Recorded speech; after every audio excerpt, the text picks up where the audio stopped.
Tepat pukul setengah 10 malam, Babe Misar keluar dari dalam rumahnya sudah dengan berpakaian serba hitam. Baju pangsi yang terikat gesper besar berwarna hijau di pinggang terlihat mengikat kencang. Belum lagi peci merah yang menutupi kepala membuat beliau nampak seperti pendekar Betawi tempo dulu. Pandangan saya melirik ke arah buntalan kain hitam yang dipegang Babe Misar. Lalu beliau melemparkan buntalan itu tepat ke arah saya.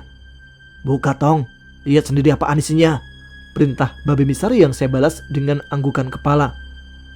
Kedua mata saya berbinar melihat sepasang baju dan celana berwarna hitam ada di dalam buntalan.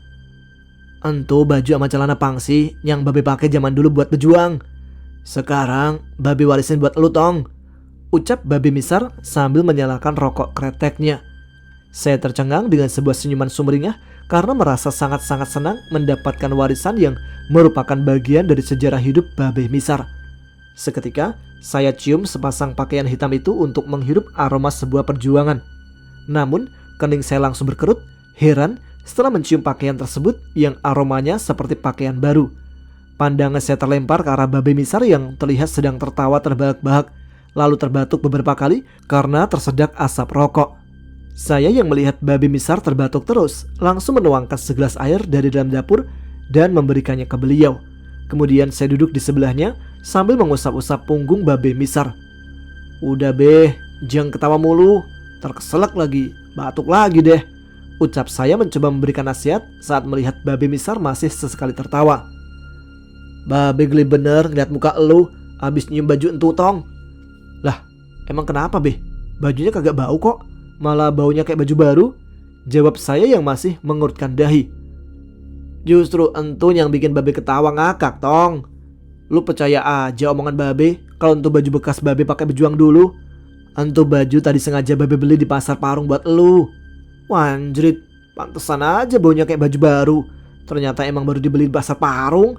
Bisa banget nih aki-aki kerjaan gua dah," gerutu saya dalam hati sambil menggaruk-garuk kepala menerima nasib sehabis dikerjain. Untuk beberapa saat saya terdiam karena dongkol sambil melirik ke arah Babe Misar yang sesekali masih tertawa kecil. Tanpa beliau suruh, saya langsung memakai baju dan celana pangsi hitam pemberian Babe Misar. Beliau sendiri tampak termenung dan tersenyum penuh arti ke arah saya. "Kalau lo hidup di zaman dulu terus berjuang sama Babe yakin pasti banyak noni Belanda yang jatuh hati liat muka lo Tong. Ganteng bener cucu Babe ya," ucap Babe Misar sambil berdiri dan menepuk bahu saya. Saya sendiri tersenyum mendengar pujian Babe Misar barusan. Kemudian menelisik ke arah kain sarung hitam berukuran kecil yang beliau keluarkan dari saku celana. "Ini buat nutupin muka Babe kalau lagi jadi bajing hitam Tong. Kalau buat lu cari sendiri noh di dalam. Kayaknya ada kain bekas kolor Babe yang warnanya hitam." "Ya elah Be, jangan bekas kolor juga kali," sanggah saya atas candaan Babe Misar. Iya, nih Babe udah beliin juga buat lu. Cuman bukan sarung kayak punya Babe," jawab Babe Misar sambil menyodorkan sepotong kain berwarna hitam sambil melempar peci merahnya ke atas balai bambu. Saya mengambil pemberian Babe Misar dan membentangkan kain yang ternyata adalah sebuah selayar hitam segi empat tanpa motif. Sementara di samping saya, Babe Misar nampak menutupi wajahnya dengan kain sarung yang dua ujung benda itu diikatkan di belakang kepala, lalu menarik satu bagian kain ke atas dan menutupi seluruh kepala beliau. Wajah Babe Misar yang masih tertutupi sisa kain hitam memang sudah tak terlihat. Kemudian beliau menarik ke bawah bagian kain yang menutupi wajah hingga yang nampak sekarang adalah dua bola mata cekungnya saja. Saya tertegun menyaksikan penampilan Babe Misar yang sudah seperti ninja dari negeri seberang. Ternyata seperti itu sosok bajing hitam yang pernah berjuang demi bangsa ini. Sosok yang terhitung pernah berjasa dalam melawan penjajah negeri di tanah Batavia tersebut nampak gagah dalam balutan warna hitamnya, pakaian dan cadar. Sungguh tak terbayang bagaimana beratnya perjuangan para pendekar masa lalu saat mengusir pendatang asing yang berniat menguasai tanah air. Sangat tidak berarti perjuangan kita di masa sekarang yang lebih condong berjuang hanya untuk kepentingan diri sendiri saja. "Tong, Babe mau manggil temen. Nanti kalau teman Babe udah datang, congor lu bungkem ya. Jangan ngomong," perintah Babe Misar yang membuat saya sedikit bingung meski menganggukkan kepala pertanda menurut. Dari arah samping, Babe Misar terlihat menyilang dua tangannya di atas dada, lalu menghentakkan kaki kanan 3 kali menginjak bumi. Tiba-tiba, tanah tempat kami berpijak terasa bergoyang seperti terkena gempa. Saya langsung setengah berjongkok sambil memegang bumi. Berbeda dengan babi Misar yang tetap berdiri dengan mata tertutup sambil membaca sesuatu. Pandangan saya menyisir ke segala penjuru, terutama ke pohon-pohon besar yang nampak masih tegak tanpa ikut goyah dan menjatuhkan satu helai pun daun. Dari arah kandang pun sama, tidak terlihat sesuatu yang aneh. 2 ekor kambing peliharaan babi Misar nampak tertidur nyenyak saling berhimpitan, seperti tak merasakan goncangan keras di tanah. Kemudian saya melempar pandangan ke arah rumah beliau dan memperhatikan bangunan semi permanen itu secara seksama. Namun keadaannya juga serupa. Rumah babi Misar yang terlihat sudah segan untuk berdiri nampak tak terusik sama sekali dengan getaran. Padahal di pelataran saya masih merasakan goncangan cukup kuat. Temennya babe pasti bukan orang nih, tanya saya dalam hati. Lalu terbelalak saat melihat tanah yang kami injak sedikit rengkah terbelah.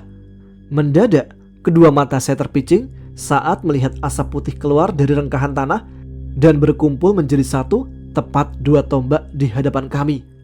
Perlahan, asap putih tersebut seperti membentuk suatu sosok. Bukan sosok, melainkan sebuah kepala. Astagfirullah. Saya terpekik tertahan dengan telapak tangan sendiri yang langsung menutup mulut saat melihat sebuah kepala ular yang berukuran sangat luar biasa besar muncul dari balik asap putih.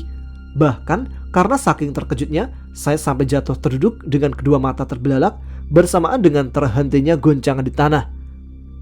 Sosok ular yang muncul hanya kepalanya saja itu berukuran hampir setengah besarnya rumah babi Misar. 2 mata sosok tersebut yang bersinar merah menerangi tanah samping kiri dan kanan. Sisiknya yang berwarna keperakan nampak berkilat tertimpa cahaya bulan. Sementara lidah panjang bercabang 2 nampak menjulur keluar dari mulut sosok kepala ular yang sedikit terbuka, disusul suara mendesis cukup kuat. "Makasih udah nyempetin dateng, engkong naga jagla," ucap babi Misar sambil mengelus-elus ujung moncong kepala ular raksasa. Sosok menyeramkan yang ternyata temannya babi Misar itu tak membalas ucapan terima kasih, tapi malah melirik tajam ke arah saya. Tiba-tiba lidah panjangnya melesat keluar dari dalam mulut dan langsung membelit tubuh saya. Saya sendiri yang memang sedang dalam posisi terduduk jatuh tak bisa menghindari sambaran lidah. Alhasil tubuh saya terjebak tak bisa bergerak dalam belitan lidah naga cagla. "Eits, jangan dicaplok, tuh cucu aneh kong," ucap babi Misar yang terdengar aneh karena menggunakan bahasa aneh pada naga cagla. Saya yang masih terbelit oleh lidah lengket teman gaibnya babi Misar melihat kedua mata merah ular raksasa itu melirik ke arah beliau yang wajahnya sudah tertutup cadar sarung hitam. "Cucu aneh emang punya ilmu sedikit kong, ente kagak usah mikirin tuh. Udah lepasin aja ya," kata babi Misar berusaha meyakinkan sahabatnya. Perlahan belitan lidah yang membuat tubuh saya kaku tidak bisa bergerak terasa mengendur, lalu terlepas dengan cepat masuk kembali ke dalam mulut naga cagla. Babi Misar sendiri terlihat mengelus-elus ujung moncong ular raksasa itu kembali. Saya langsung mengelap cairan lengket dari lidah naga cagla ke bagian bawah celana pangsi. Kemudian melempar pandangan ke arah 2 sosok berlainan alam yang nampak sedang saling tatap. 2 telinga saya mendengarkan suara babi Misar seperti sedang mengucapkan sesuatu yang terdengar samar dari balik cadar sarung hitam. Seraya terus mengelus bagian depan mulut naga cagla. "Si babi lagi ngobrol kali ya?" tanya saya dalam hati yang melihat babi Misar melepaskan tangannya dan mundur 1 tombak ke belakang. Di lain pihak, sosok naga cagla nampak membuka mulutnya lebar-lebar, seperti sengaja menunjukkan taring-taringnya yang tajam. Saya yang merasa sedikit ngeri melihat mulut ular raksasa terbuka lebar beberapa langkah di depan, memilih ikut mundur ke belakang.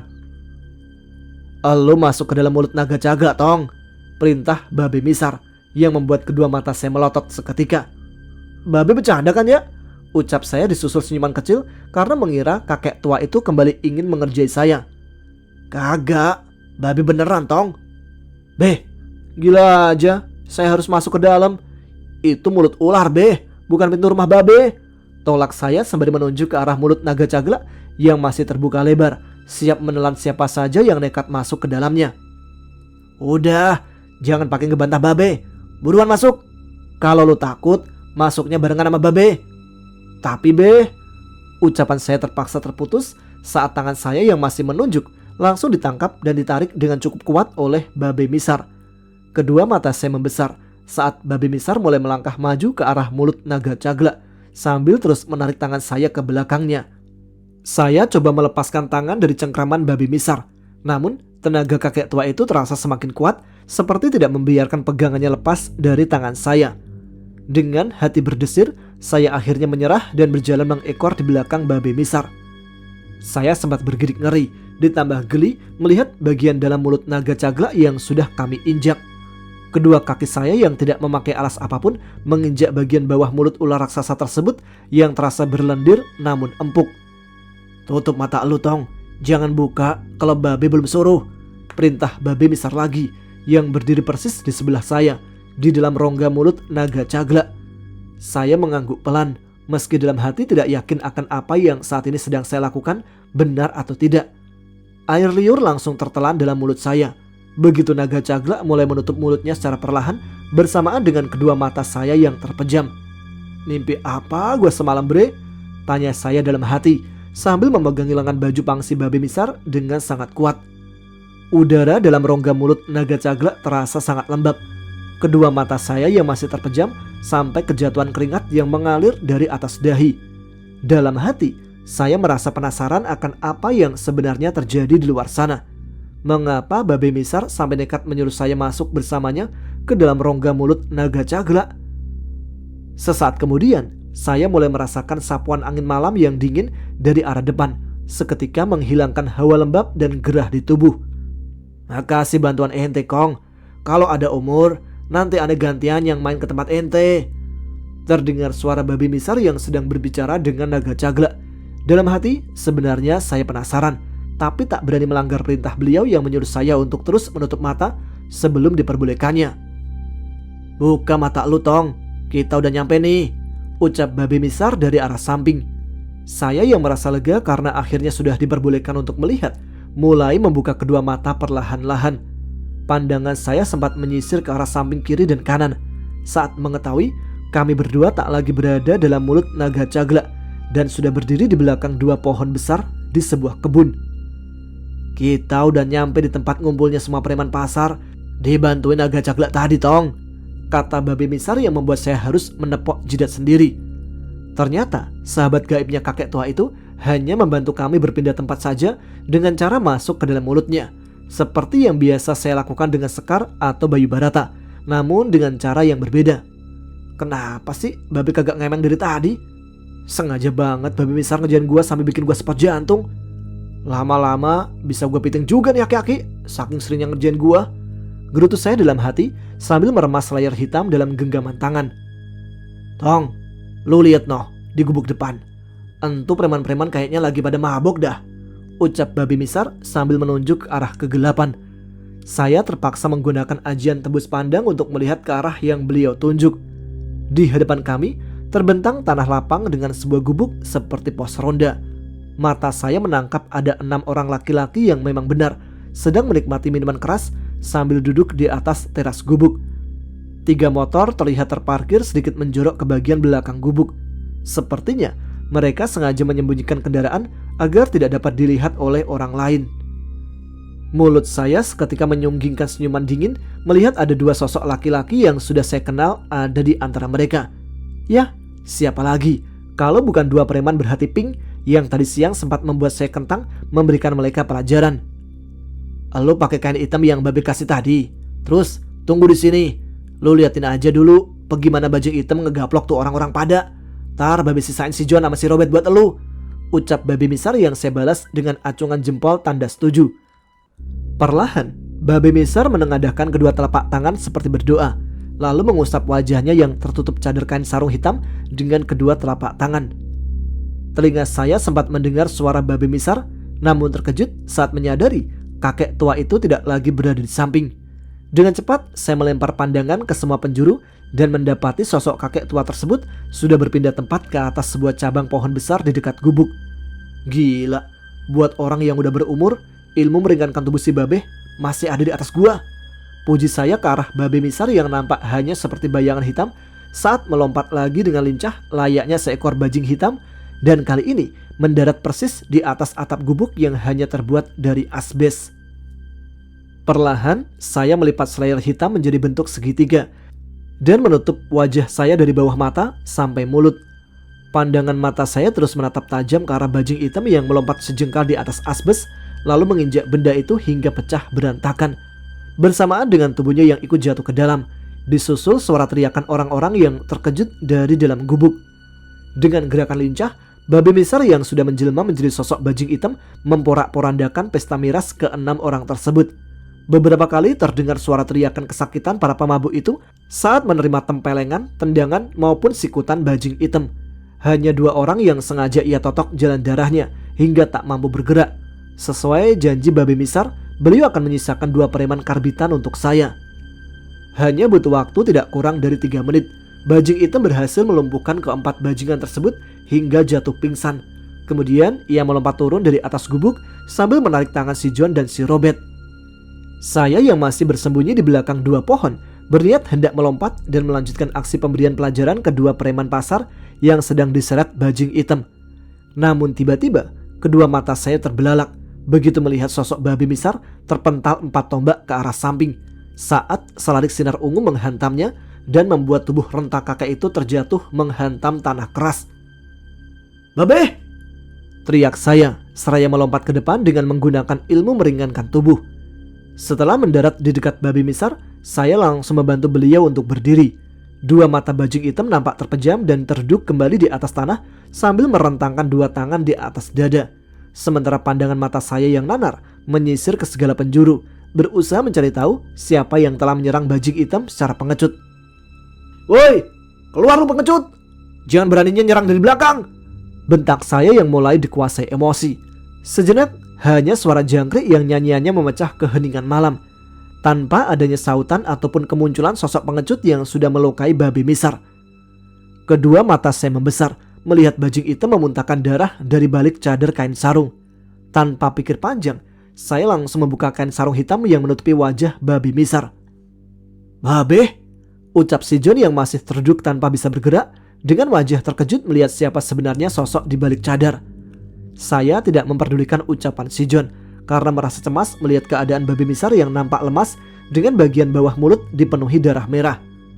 Tak mau hal yang tidak-tidak terjadi dengan babi Misar, saya langsung berpindah tempat dan duduk di belakang beliau.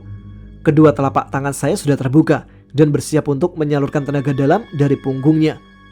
Tiba-tiba, bahu kanan saya langsung terasa panas tanpa menghangat terlebih dahulu.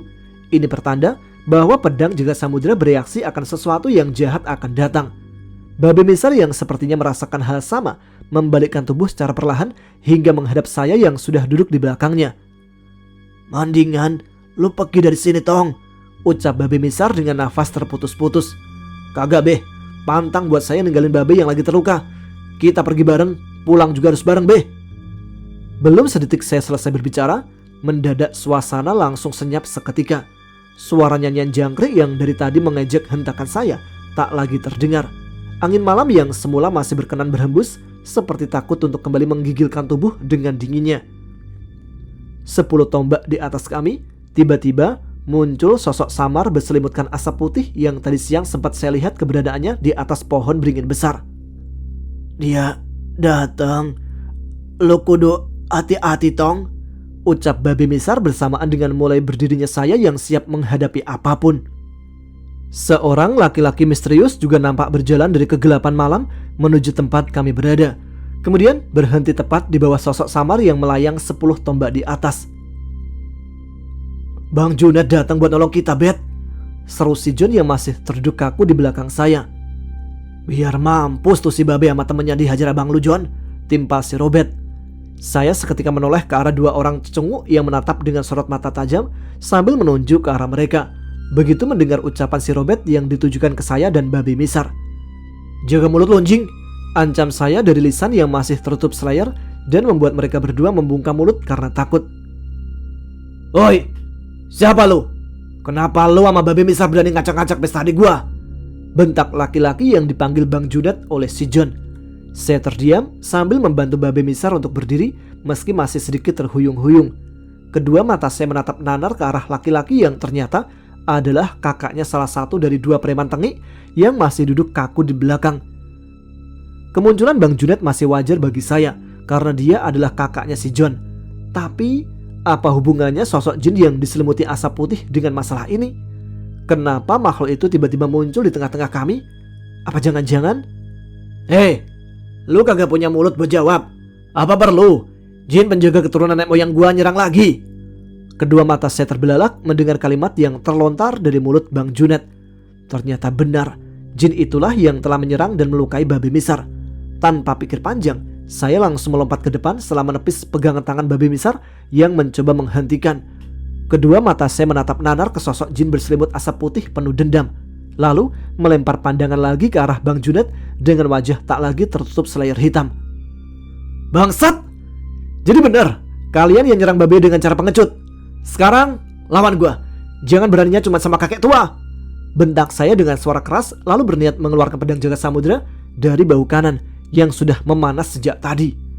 Suara seperti dua bilah besi saling bergesekan terdengar saat pedang jagat samudra keluar dari bahu kanan.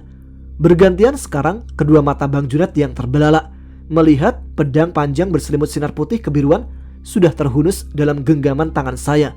Sepertinya Bang Junet mempunyai kekuatan mata batin, karena wajahnya jelas memperlihatkan raut keterkejutan dan terus menatap pedang sakti pemberian Kisuta. Sementara sosok jin yang melayang samar dalam kabut tipis di atas kami terlihat mulai menunjukkan wujud aslinya.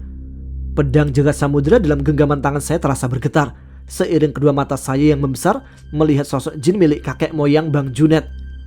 Ternyata wujud asli sosok hitam bertubuh tinggi besar yang selalu berselimutkan asap putih itu adalah jin wanita berparas cantik jelita.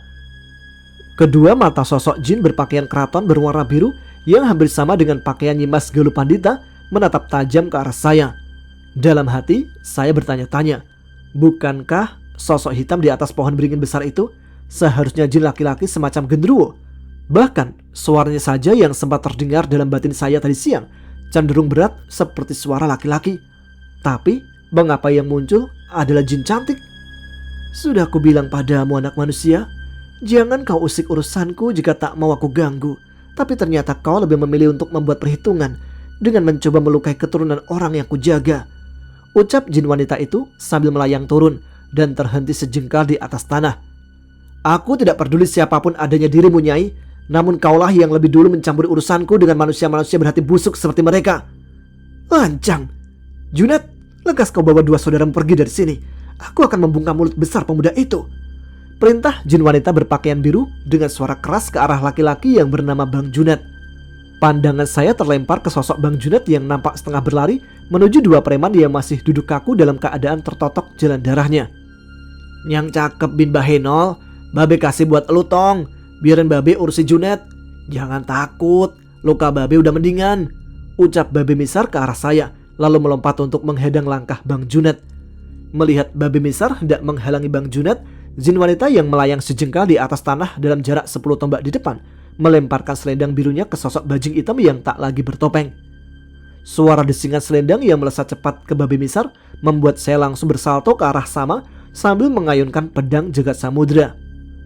Bunyi dua besi yang saling beradu terdengar disusul percikan bunga api saat pedang sakti di tangan membentur ujung selendang biru sesaat setelah saya mendarat persis di depan Babe Misar. Sosok jin cantik berpakaian putri keraton berwarna biru itu nampak kesal dan menarik selendangnya ke belakang. Lawanmu adalah aku, Nyai. Jangan pikir aku akan tinggal diam jika kau secara pengecut menyerang kakekku untuk yang kedua kalinya. Bentak saya dengan suara keras, lalu melompat ke arah jin cantik tersebut sambil menghunus pedang jagat samudra. Hati-hati tong, teriak Babe Misar yang sempat-sempatnya memperingatkan saya dari arah belakang. Dari arah berlawanan, jin cantik itu merentangkan selendang biru miliknya di depan dada, bersiap menghadapi serangan saya. Sebelum ujung tajam pedang jagat samudra mengenai kulit mulusnya, jin wanita itu kembali melemparkan ujung selendang. Tapi kali ini bukan satu, melainkan dua. Dua kali suara berdentang seperti besi beradu terdengar saat ujung pedang saya menangkis dua ujung selendang. Secepat kilat saya menebas pedang jagat samudra ke arah pinggang jin wanita berpakaian biru. Namun dengan cepat dia melemparkan selendang ke arah pinggang untuk menangkis sabetan. Lagi-lagi suara benturan keras dua besi terdengar memekakkan telinga yang disusul pijar bunga api dari sudut benturan dua senjata. Beberapa kali saya mencoba menyerang balik dengan sabetan atau tusukan pedang jagat samudra. Bukan hanya itu, Saya juga sesekali menyelipkan pukulan maupun tendangan yang berisi tenaga dalam. Serangan saya yang datang laksana badai susul menyusul dari kanan kiri, depan belakang, dan atas bawah. Tapi dengan lincah, jin wanita itu menggerakkan selendang birunya dalam banyak variasi yang menimbulkan pendaran sinar biru untuk menangkis serangan saya sekaligus membalasnya. Permainan selendang yang digunakan sebagai senjata dan juga tameng oleh jin wanita itu cukup membuat saya kerepotan dan menguras tenaga. Terkadang selendang biru miliknya terasa keras seperti besi saat membentur pedang jagat samudra. Namun di waktu yang berbeda hanya terasa seperti sepotong kain saja saat mencoba membelit tangan saya. Hampir tiap serangan saya dapat ditangkis dan dibalas dengan serangan lain oleh jin wanita berparas derita itu. Gerakannya pun nampak luas saat menusukkan selendang laksana tombak, memutar senjatanya tersebut seumpama kitiran sampai melemparkan dua ujung selendang ibarat dua mata pisau yang tajam ke arah saya. Semua gerakan tersebut dilakukan dengan indah, seperti seorang penari keraton yang sedang menari di hadapan raja. Hingga di suatu kesempatan dalam pertarungan, jin wanita berparas cantik itu melihat titik lengah di saya, lalu melompat ke atas sambil melemparkan dua ujung selendang biru yang ujungnya langsung berbelok sendiri, hendak menyerang kepala saya dari kiri dan juga kanan sambil berteriak kencang. Melihat dua serangan mematikan datang dari arah berbeda di saat posisi saya yang sedang lengah, membuat saya harus memutar otak, lalu secepat kilat menangkis serangan ujung selendang dari arah kanan menggunakan ayunan pedang jagat samudra. Satu serangan berhasil saya lumpuhkan. Namun ada satu ujung selendang lain dari arah kiri yang bersiap menghancurkan kepala saya di waktu bersamaan. Jika saya gunakan pedang jagat samudra untuk kembali menangkis sisa serangan, waktunya tidak akan cukup. Bisa jadi kepala saya akan lebih dulu hancur terkena ujung selendang. "Awas dong!" teriak babi misar dari arah belakang. Tanpa pikir panjang, saya melemparkan pedang sakti pemberian Kisuta ke atas, lalu memutar tubuh dengan mengarahkan telapak tangan kanan yang sudah terbuka dan terisi ajian tapak jagat untuk menahan serangan ujung selendang sambil membuka mata. Kedua mata saya terbuka begitu mendengar suara dua besi beradu dan melihat ujung selendang biru milik jin penjaga keturunan nenek moyangnya Bang Junet terpental ke belakang. Mengetahui ada kesempatan untuk mengulurkan waktu, saya melompat 5 tombak ke belakang sambil memanggil kembali pedang jagat samudra yang masih melayang di udara. Lalu berpijak sempurna di atas tanah dan langsung menangkap pangkal pedang jagat samudra dengan tangan kiri. Pandangan saya menatap nanar ke arah ujung dua selendang yang sudah kembali ke genggaman pemiliknya, seraya mencoba mengatur nafas yang terdengar memburu. Sudah beberapa kali saya melihat sosok jin perempuan bertempur menggunakan selendang sebagai senjata, termasuk Sekar, mendiang Dewi Arumkesuma, dan Nyimas Galupandita dengan selendangnya yang hampir serupa dengan senjata jin misterius tersebut. Namun, entah mengapa, kali ini saya merasakan selendang biru yang dibuat sebagai senjata oleh jin penjaga keturunan nenek moyang Bang Junet itu jauh berbeda. Dari gerakan dan cara menyerangnya pun terasa jauh lebih mematikan. Sementara dari arah depan, saya melihat jin cantik berpakaian biru tersebut balas menatap nanar ke arah telapak tangan kanan saya. Kedua mata saya membesar saat melirik ke arah yang sama, yaitu ke telapak tangan kanan. Seharusnya telapak tangan kanan saya diselimuti sinar putih sewaktu menggunakan ajian tapak jagat. Tapi yang terlihat sekarang berbeda. Telapak tangan kanan yang nampak diselimuti sinar kuning dan terasa hangat. Saya membalikkan telapak tangan dan melihat gambar pola matahari nampak berpendar. Apakah hal ini ada kaitannya dengan kitab langit bagian matahari yang tersimpan di dalam? "Dong, lu kagak ngapa-ngapa? Babi lagi ngopi nih," teriak babi misar lagi yang membuat saya langsung menoleh ke belakang. Sosok legendaris berjuluk bajing hitam yang tadi sempat terluka dalam nampak sedang duduk memangku sebelah kaki di atas tubuh Bang Junet yang nampak sudah tak sadarkan diri. Tak lupa sebuah senyuman konyol disunggingkan dari wajahnya yang penuh keriput. Melihat manusia yang seharusnya ia jaga, jin wanita penunggu pohon beringin besar nampak hendak melompat ke arah babi misar. Tapi dengan cepat saya menjaga langkahnya dan membuat jin cantik itu kembali mundur ke belakang. "Sebagai keturunan penguasa gaib tanah Pasundan yang angkuh, kau merupakan lawan terberatku selama ini, anak manusia," ucap sosok bersenjatakan selendang biru sambil melirik ke arah telapak tangan kanan saya yang sinar kuningnya sudah meredup. Sebuah senyuman dingin saya lukiskan di wajah, lalu kembali menggenggam pangkal pedang jagat samudra di telapak tangan kanan. "Jika kau mengenaliku, mengapa menyerang?" Jin wanita berpakaian biru khas seorang putri keraton yang ada di hadapan saya itu malah tertawa mendengar pertanyaan saya. "Mengapa kau tertawa? Seharusnya kau takut akan rajamu," tanya saya dengan nada membentak. Tawa jin wanita itu mendadak lenyap berganti tatapan mata tajam begitu saya selesai bertanya. "Aku sama sekali tidak merasa takut akan kakek moyangmu, bocah. Aku malah ingin membalas apa yang sudah diperbuatnya terhadap ayahku," kata jin cantik itu sambil merentangkan kembali selendang birunya di depan dada. Melihat sorot tajam penuh dendam terpancar dari kedua mata jin wanita yang sedang merentangkan selendangnya, saya merasa sedikit terusik. Entah apa yang ia maksud dengan membalas dendam pada Raja Jin. Apa hubungannya jin itu dengan beliau? "Aku tidak akan main-main lagi denganmu kali ini, anak manusia," ucap jin itu dengan wajah penuh amarah. Saya menganggukkan kepala sambil menggeser kedua kaki untuk bersiap menggenggam pangkal pedang jagat samudera dengan kedua telapak tangan. Sementara jin cantik yang mengaku sangat mendendam dengan penguasa gaib tanah Pasundan terlihat melemparkan selendang birunya ke atas. Lalu sambil berteriak, ia menghujam tanah menggunakan telapak tangan kanannya. Tanah yang saya pijak langsung bergetar hebat. Suara teriakan ketakutan si John dan si Robert terdengar bersautan di belakang, namun langsung hilang saat Babe Misar membentak. Saya sendiri semakin meningkatkan kewaspadaan dengan semakin memegang erat pangkal pedang. Kedua mata saya terpicingkan saat melihat jin wanita berpakaian biru melompat ke atas, meraih kibaran selendang yang seketika menyatu menjelma menjadi sepasang pedang berwarna biru. Mengingat sosok lawan berkata bahwa ia tidak akan main-main dalam serangan kali ini, saya meminta kitab langit bagian matahari untuk menyatukan sedikit tenaganya dengan hawa sakti pedang jagat samudera seperti yang pernah terjadi saat melawan Rambe Lanta. Dan berhasil. Seketika balutan sinar putih kebiruan yang menyelimuti pedang jagat samudera berganti warna menjadi kuning. Wajah saya yang berada cukup dekat dengan pedang sakti itu terasa terbias pandaran hawa aneh, namun terasa hangat dari arah pedang jagat samudera. Rambut saya yang cukup gondrong bergerak-gerak seperti tersapu angin laut sejuk yang keluar dari senjata sakti dalam genggaman tangan. Hawa sakti pedang jagat samudera terasa meningkat berpuluh kali lipat dengan sendirinya, seiring semakin terangnya cahaya kuning yang menyelimuti. Beberapa tombak di hadapan saya, jin wanita berpakaian putri keraton berwarna biru sudah berpijak dengan kedua kaki menapak di atas tanah. Wajah cantiknya yang nampak dingin menatap nanar ke arah saya dengan posisi bersiap menghunus dua bilah pedang kembar berselimutkan sinar biru. "Kita sama-sama memiliki pedang sakti sebagai senjata. Kita lihat, anak manusia, pedang milikmu atau pedang kembar milikku yang paling unggul nanti," ucap jin cantik itu dengan kedua mata nampak sinis terpicingkan. Belum sempat saya menjawab, sosok bertubuh padat sintal tersebut berlari cepat ke arah saya dengan merentangkan kedua tangan yang masing-masing memegang pedang kembar.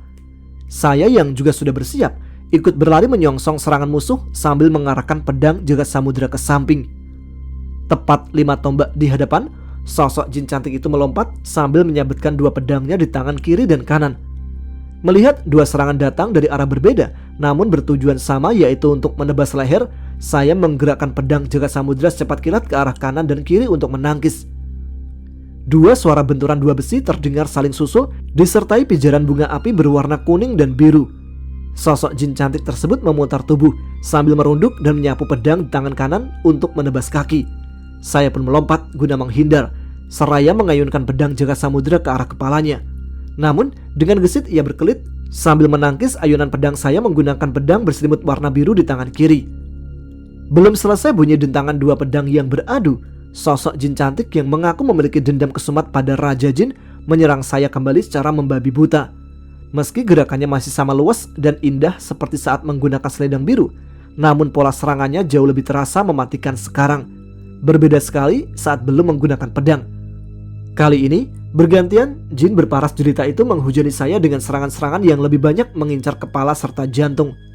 Ilmu pedang yang dimiliki jin wanita itu juga berada beberapa tingkat di atas saya. Beberapa kali ia mengeluarkan jurus pedang yang aneh namun sangat berbahaya. Dari mulai serangan menggunting dua pedang hingga serangan pedang menggulung seiring berputarnya tubuh jin perempuan dengan sangat cepat laksana gangsing. Sebisa mungkin saya menangkis dan berusaha membalas serangan, namun selalu saja dapat dipatahkan oleh tebasan pedang lain di tangan jin cantik itu. Meskipun kitab langit bagian matahari memberikan hawa saktinya ke pedang jagat samudera, tetap saja tidak bisa membuat saya memenangkan pertarungan dengan mudah. Terlebih keterampilan jin itu dalam memainkan pedangnya berada di atas saya. Hingga di suatu kesempatan saya bisa membalas menyerang jin wanita itu dan membuatnya terdesak. Satu pedang biru di telapak tangan kirinya berhasil saya tendang sampai terlempar beberapa tombak ke samping. Melihat posisi saya berada sedikit di atas angin, terus saja saya mendesak jin itu yang kini hanya bersenjatakan satu pedang. Begitu melihat satu peluang untuk bisa melukai punggung jin itu yang tanpa perlindungan saat ia berputar sedikit lambat, saya melompat sambil mengayunkan pedang jagat samudra ke arah depan. Namun tiba-tiba, jin cantik penjaga keturunan nenek moyang Bang Juned mempercepat putaran tubuhnya dan menangkis ayunan pedang sakti pemberian Kisuta. Suara dua bilah besi saling beradu terdengar keras. Bersama dengan itu, secepat kilat tangan kiri jin cantik berpakaian biru menotok jalan darah saya. Seketika, tubuh saya kaku tak bisa digerakkan sama sekali. Lalu, tanpa banyak bicara, ia melompat bersalto di udara dan mendaratkan tendangan keras di dada. Tubuh saya terlempar jauh ke belakang bersamaan dengan terpentalnya pedang jagat samudra dari tangan kanan. Untungnya, masih sempat diselamatkan Babe Misar yang langsung menahan punggung sesaat sebelum saya terbanting menghantam tanah keras. Dengan cepat, beliau juga memijit tubuh saya di beberapa titik bekas totokan agar saya bisa lepas dari pengaruh totokan lawan dan bergerak kembali. Dari arah depan, jin cantik yang berhasil melukai kami berdua dalam kurun waktu berbeda tertawa keras. Sepertinya ia puas melihat saya yang telah terjebak jurusnya tadi sehingga mampu mendaratkan tendangan keras. Saya yang sudah bisa menggerakkan tubuh mencoba bangkit dengan dibantu Babe Misar yang masih menahan dari arah belakang. Rasa remuk di dada membuat saya terbatuk-batuk beberapa kali, lalu meludah ke atas tanah. Kedua mata saya membesar melihat ludah yang saya buang barusan berwarna merah. Pantas saja rasanya sedikit asin dan berbau manis. Ternyata ada bercak darah yang tercampur dalam ludah. Ini artinya ada luka dalam di dada kanan. Jangan ditanya sakitnya seperti apa, terutama saat batuk. Saya bahkan sampai jatuh berlutut merasakan sakit di dada. Halo, kagak ngapa-ngapa tong. Udah, biarin Babe yang lawan tuh jin. Siapa tahu kejodohan, bisa Babe kimpoin kalau menang. Kedua mata saya yang terpicing menahan sesak dan sakit di dada kanan langsung melirik ke arah Babe Misar. Meskipun candaan beliau terasa kurang tepat saat ini, namun saya bersyukur keadaan beliau sudah jauh lebih baik. Entah dengan cara apa, Babe Misar memulihkan dirinya sendiri.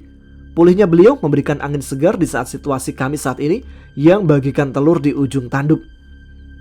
Saya tidak menjawab pertanyaan dan menimpali guyonan Babe Misar karena waktunya tidak memungkinkan. Pandangan mata saya melirik ke arah pedang jagat samudra yang melayang-layang dua tombak di atas tanah.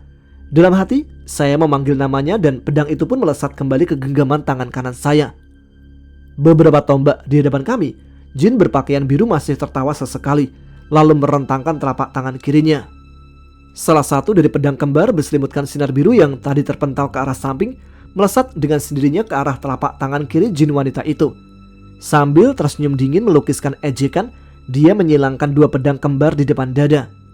Bersiaplah, kalian berdua akan menerima akibat karena telah memancing amarahku, teriak jin berparas jelita sambil perlahan mengangkat dua pedang kembar miliknya ke atas kepala. Mulut jin cantik itu bergerak-gerak seperti membaca suatu mantra. Kedua matanya pun terpejam. Lambat laun, sinar biru yang meliputi dua pedang kembar nampak semakin terang pendaran sinarnya, seiring semakin bertambah kuatnya hawa sakti yang keluar dari sosok jin tersebut. Saya sendiri berusaha bangkit kembali meski rasa sakit di dada kanan belum hilang. Sambil meringis, saya memindahkan pedang jagat samudra ke telapak tangan kiri, lalu menatap telapak tangan kanan yang pola mataharinya berpendar redup. Kitab langit bagian matahari, aku tahu kau telah menolongku beberapa kali. Kali ini, tolonglah aku dengan memberikan seluruh kekuatan sejatimu, ucap saya dengan penuh pengharapan. Mendadak, gambar berpola matahari yang ada tepat di telapak tangan kanan saya mengeluarkan sinar menyilaukan. Kedua mata saya sempat terpejam, terkena silaunya cahaya dari telapak tangan. Lalu, terbuka lagi dan berbinar sambil menyunggingkan senyuman senang setelah melihat pertanda bahwa kitab langit bagian matahari menyanggupi permintaan saya.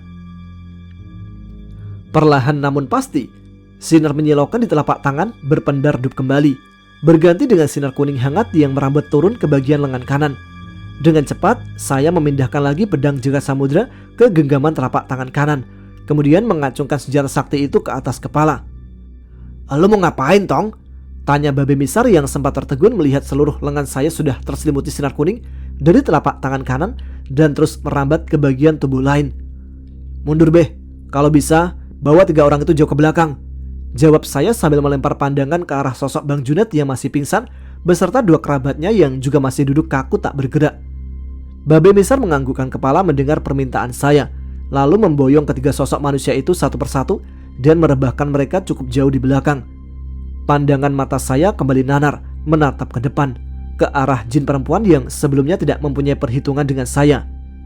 Sosok jin tersebut sudah melayang 5 tombak di atas tanah dengan rambut yang tergerai panjang berkibar tersapu angin malam.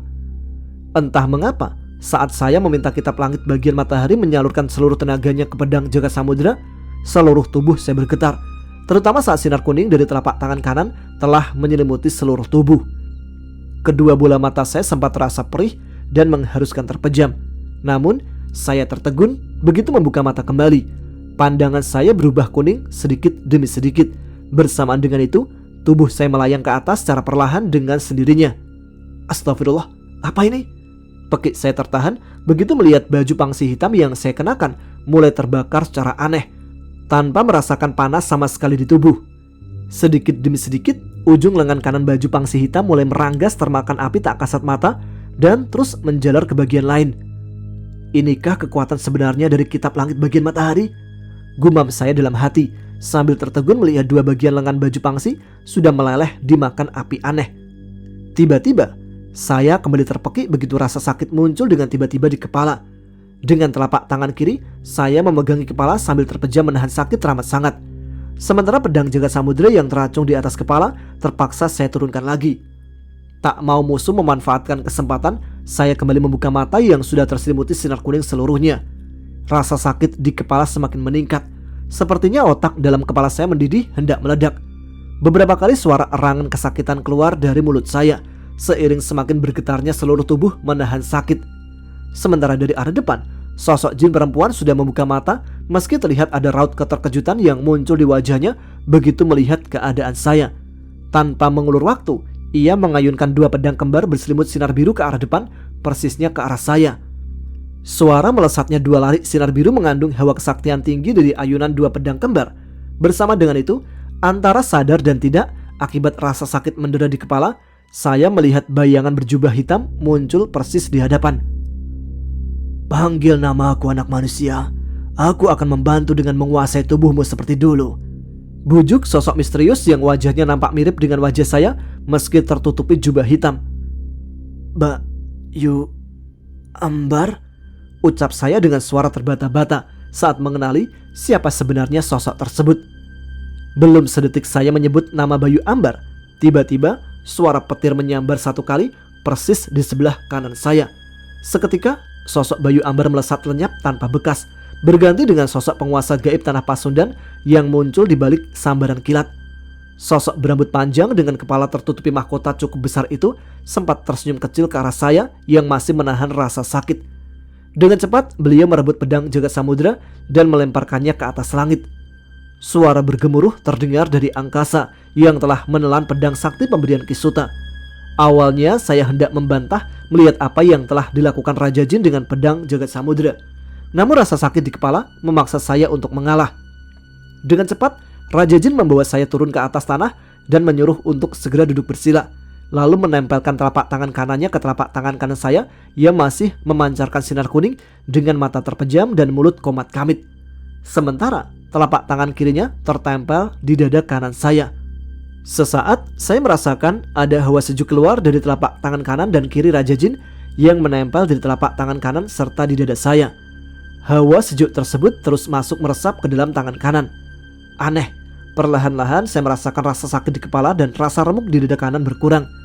Bersamaan dengan hilangnya sinar kuning di seluruh tubuh dan berhenti terbakarnya pakaian pangsi saya yang menyisakan setengah baju sebelah kanan serta celananya saja.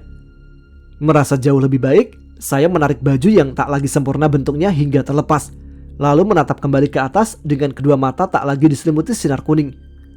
2 sinar biru yang terus melesat ke arah kami semakin bertambah dekat. Namun, gerakan lesatannya terlihat lamban, seperti ada kekuatan lain yang mengacaukan kecepatan 2 sinar itu. Bukan hanya 2 sinar saja yang bergerak lambat. Gerak sosok jin perempuan yang masih melayang 5 tombak di atas tanah pun sama. Ia terlihat membelalakkan kedua matanya dengan lambat ke arah saya dan Raja Jin yang sedang setengah berlutut membelakanginya. Saya juga sempat menoleh ke arah babi misar yang terlihat berlari sangat lambat ke arah kami. Sepertinya ada yang membuat waktu melambat, tanya saya dalam hati sambil kembali melempar pandangan ke arah 2 sinar biru. Eyang, 2 sinar itu akan menghantam kita, seru saya seraya menunjuk ke atas. Bukan jawaban lisan yang saya dapat, malah jitakan jari tengah penguasa gaib tanah Pasundan yang tersematkan cincin bertahtakan batu permata merah. Jangan pernah kau coba meminta kekuatan sejati kitab langit bagian matahari lagi, bodoh. Jika aku terlambat datang dan meredam hawa sakti bagian matahari kitab itu, kepalamu bisa meledak karena tak sanggup menampung kekuatannya. Mendengar ucapan Raja Jin, saya bergedik ngeri sambil mengusap kepala yang terasa nyeri terkena hantaman batu cincin batu permata merah dari jari tengah beliau. Saya tertegun menyadari bahwa apa yang saya lakukan barusan bisa berujung pada kematian. Pantas saja kepala saya terasa sangat sakit sekali tadi. Aku sudah melambatkan waktu untuk sementara, Ger, ucapan Raja Jin, tepat seperti dugaan saya tentang waktu yang terasa melambat. Kemudian penguasa gaib tanah Pasundan bangkit secara perlahan, lalu membalikkan tubuh menatap 2 sinar biru yang sudah semakin mendekat meski melesat lambat.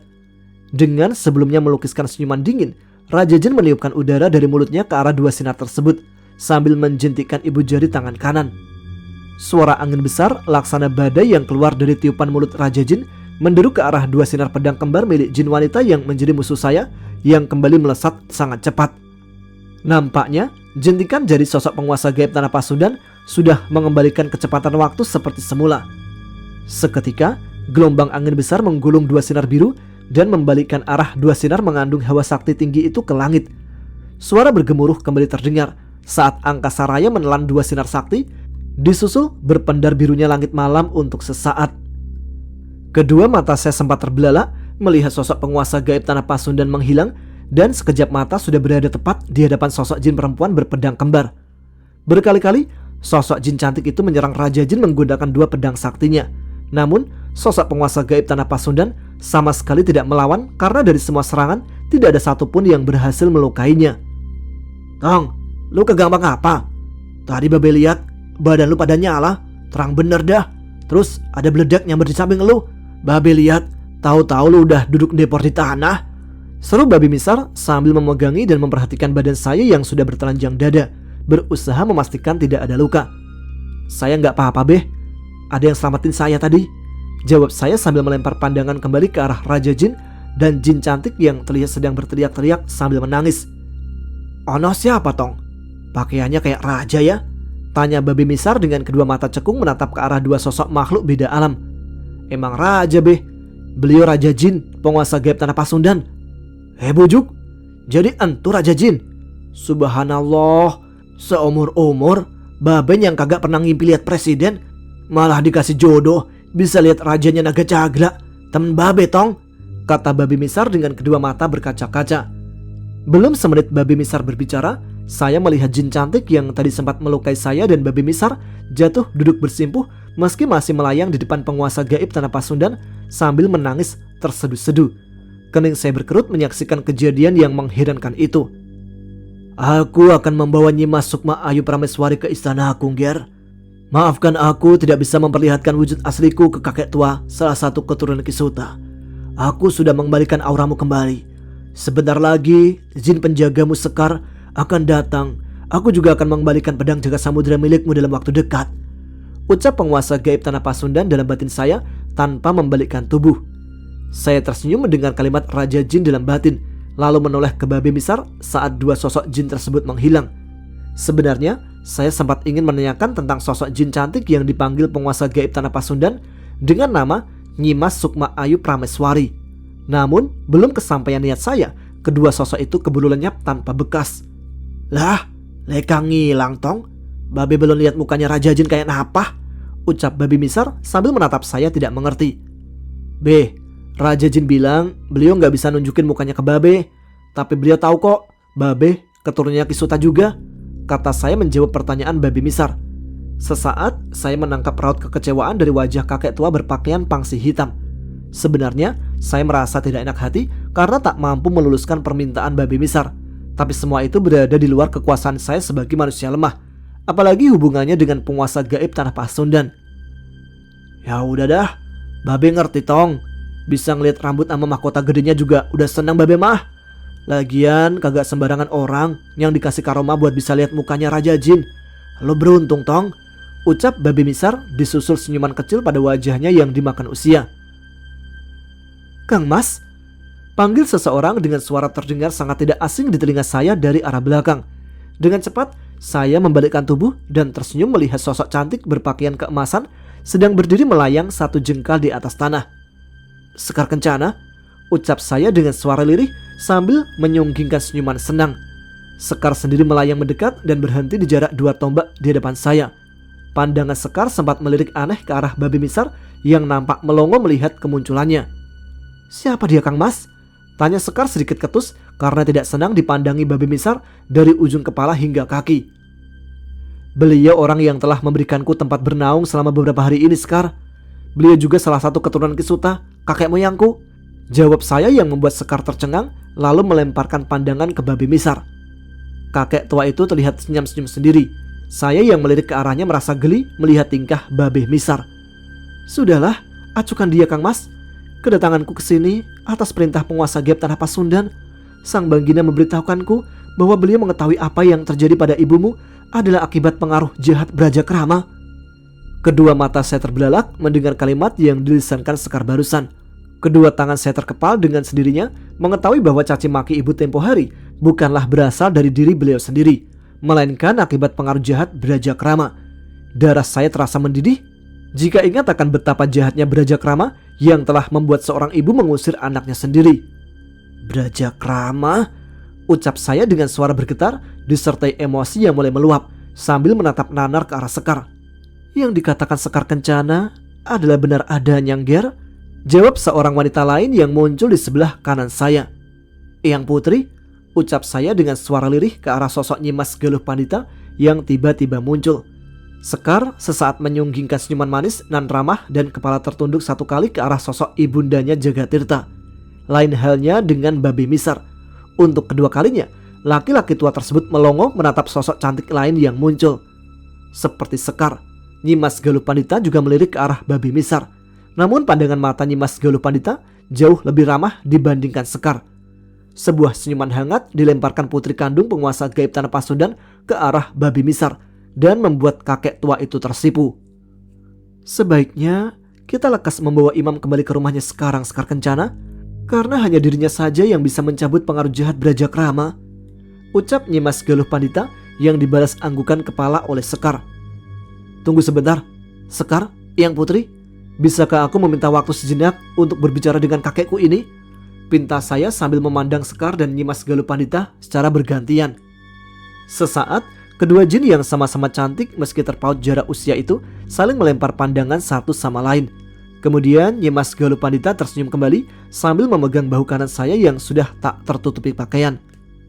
Baiklah Nger, sementara kalian berdua berbicara, aku dan Sekar akan menggunakan ajian putar angin ketiga orang manusia yang ada di sana, jawab Nyimas Galuh Pandita yang disambut anggukan kepala lagi oleh menantunya.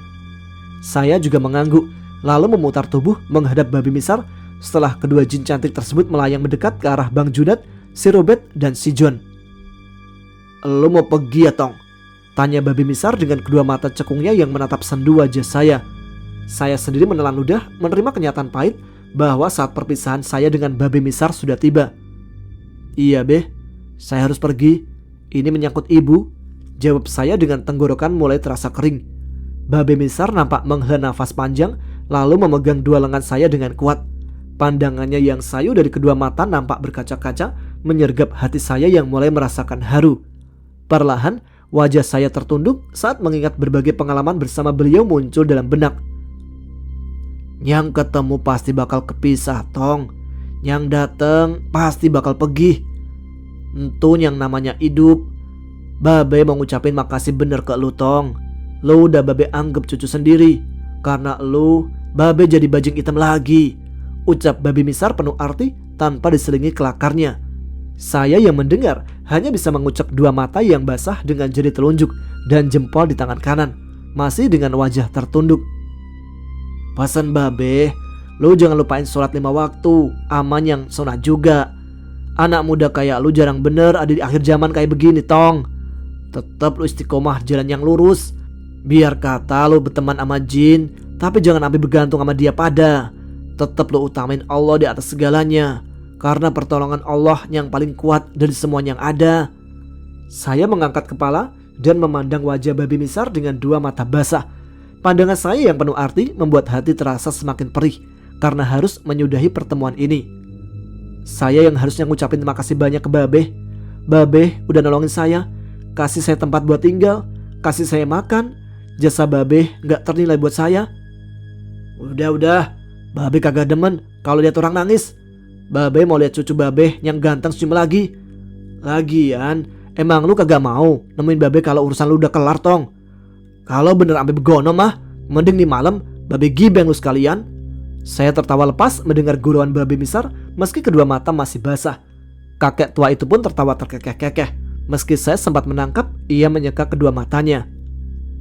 Nah, ini akan juga begini tong, ketawa-tawa kagak pakai nangis, kata babi Misar dengan mencoba menyembunyikan gurat kesedihan di wajahnya.